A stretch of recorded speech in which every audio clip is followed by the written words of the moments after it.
What's up, everyone? My name is Wylde, and today is a special day. 1 decade ago, I created a project on YouTube called the Gender Tag. Today, for Trans Day of Visibility, I'm doing a 10-year gender tag update. For those of you who weren't old enough to remember the original gender tag, or just in case you forgot, the project included a series of 10 questions about gender expression, and gender identity. Over 1,000 people created individual video contributions to the gender tag, and I even went on to do a TEDx talk about the project. So today, 10 years later, we're gonna do a comparison, because one of the most interesting things about gender is that your experience of your gender can and does change.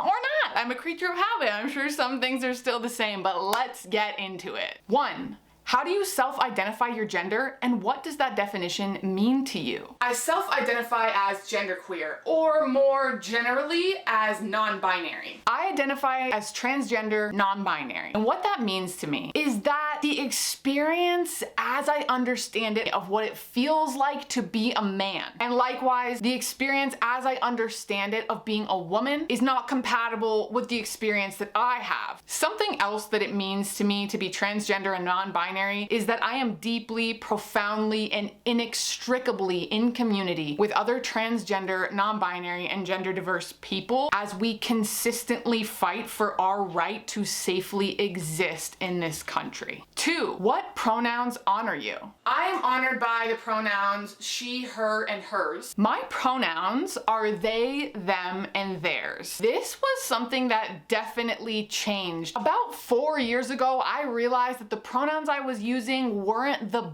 best pronouns, the most applicable pronouns for me. So I changed my pronouns, and I've been using they, them ever since. 3. Describe the style of clothing that you most often wear. I most often wear men's clothes from the men's section of stores. I would describe my style as masculine, especially since my top surgery in 2023. I have been finding fashion to be so much fun. I would describe my style as very, very playful, especially if I have an opportunity to design like a wedding look or a red carpet look or a going out outfit. What's coming to mind is the outfit I wore on the red carpet for Buffer Festival in 2024. I've been moving toward and sort of charging up this emerging yellow person thing, and a lot of that really culminated in this Buffer red carpet outfit. 4. Talk about your choices with body hair. How do you style your hair? Do you have facial hair? What do you choose to shave or choose not to shave? With shaving, I don't shave my legs. My armpits and I have an interesting relationship. I still shave them. I don't have facial hair, don't want it. And I largely choose not to shave. I don't shave my armpits and I don't shave my legs. It took me so long to make amends with and get used to my curls. But at long last, we're buddies. Like, we get each other. I'm a curly girl. Look at this. Look at all this hair. I kind of have like a little demi mullet thing going on right now. I wear it like this pretty much every day with varying degrees of success, but I'm at peace with the imperfection and the untamable nature of the curls. I've accepted that and I'm letting it out now. 5. Talk about cosmetics. Do you choose to wear makeup? Do you paint your nails? What types of soaps and perfumes do you use, if any? I very rarely wear makeup. I have painted my nails, but I don't like to. I think if it was up to me, I would probably just buy the body wash that costs like $1 at the grocery store. But my mom always gives me body wash at pretty much every opportunity. So since my senior year of high school, I have never run out of Axe body wash. My mom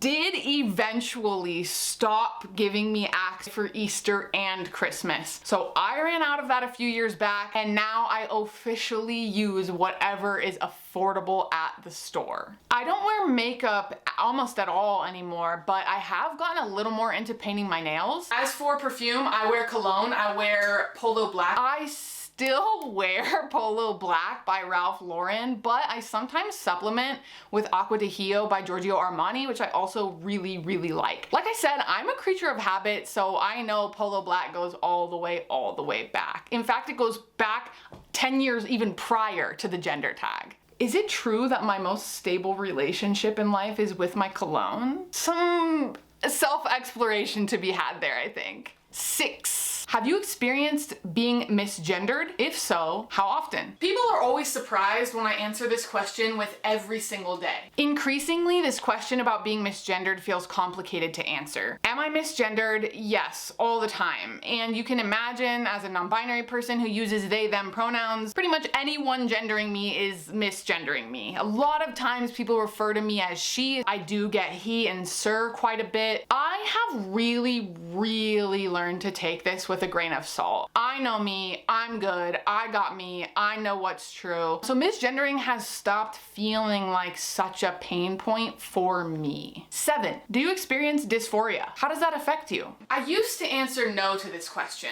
but when I really think about it, things like not wanting to wear form-fitting shirts come from a place of not liking the shape of my hips. And things like only wearing sports bras come from a place of wanting to obscure the fact that I have breasts. When I did the gender tag 10 years ago, I had just found a definition of dysphoria that made me go, maybe I do have some dysphoria. And it took most of those 10 years for me to realize that my chest dysphoria was significant enough to consider surgical intervention. I ultimately did decide to have top surgery in October of 2023. In fact, right now, as you watch this, I'm smack dab in the middle of releasing top surgery diaries videos. I filmed videos both before leading up to surgery as well as after surgery in my recovery process, and they're mostly about my emotional experience with top surgery and just the ways that it met or didn't meet my expectations. My chest dysphoria is gone.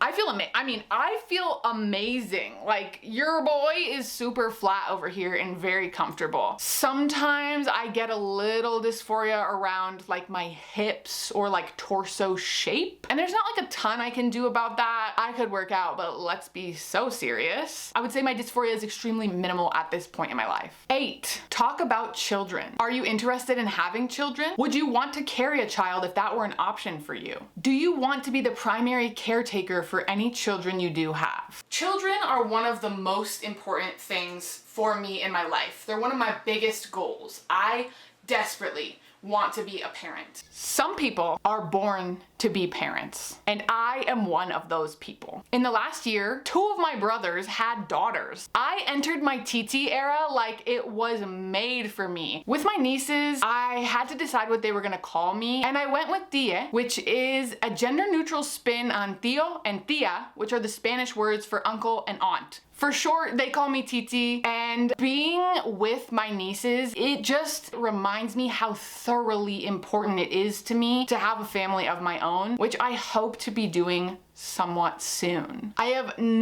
zero interest in carrying a child. On the other hand, I do want to be a primary caretaker for my children. I would love to be a stay-at-home parent, but we'll see how everything shakes out. 9, talk about money. Is it important for you to provide for your family financially if you choose to have one? Is it important to you that you earn more than any partner you may have? Do you prefer to pay for things like dates? Are you uncomfortable when others pay for you or offer to pay for you? Financially, I am interested in being in a household where all adults are contributing to the financial situation. Increasingly, as I go through my life, I'm realizing that I actually don't care about money, like, at all. It's just not a motivator. It's not something that interests me, especially for its own sake. Broadly, my values are to live in a way that is sustainable and affordable, and to not take up more resources in the world than I need to have a happy life. And I'm so happy.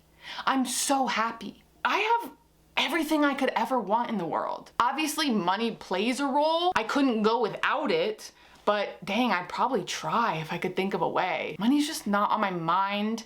It's not a big part of my driving factors, and the more that I've accepted that, the happier I've been able to become. And 10, anything else you want to share about your experience with gender. The main thing I want to share about my experience with gender is that it's always changing. If I had made this exact video a year ago, it would have been different. And it might be true that none of this information will be relevant for me a year from now. The main thing that I would hope to get across about my experience with gender is that nothing has been more positive in my life than pursuing, identifying, and embodying my most authentic self. And my most authentic self is trans. My most authentic self is non-binary. My most authentic version doesn't have tits. And this version of me feels so right and so true that it's like pulsing out through every pore. I feel like I'm radiating sunshine, not just right now, but like in life. I feel so grounded, so safe, so happy, so sure of myself, and just so ready for whatever my path is in this life. And for me, figuring out what my path was in this life was a journey through a very thick, dense forest of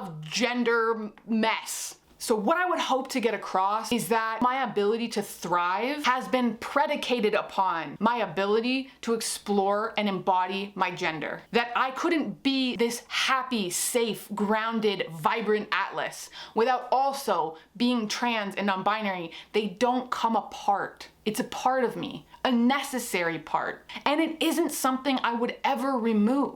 The truth about who I am is rooted, centered in my transgender and non-binary identity. It is at the core of who I am. It intersects with everything else. So in a time when I'm scared, in a time when the people I know and love are scared, nothing could make me change it. Nothing could make me give it up. There isn't happiness for me without being who I am in its entirety. And if anything that I've shared sounds like something you might want for yourself, then you owe it to yourself to explore who you are as deeply as you're able, and not just your gender. All of your identities, all of your interests, all of your passions, because the real you is inside there just waiting to be cracked open. And the world is more beautiful when individual people are more wholly and completely themselves. I'm so grateful to be in this place. I'm so grateful to be sitting here with you 10 years after the Gender Tag Project launched and be saying, I am just out of my mind with happiness and gratitude.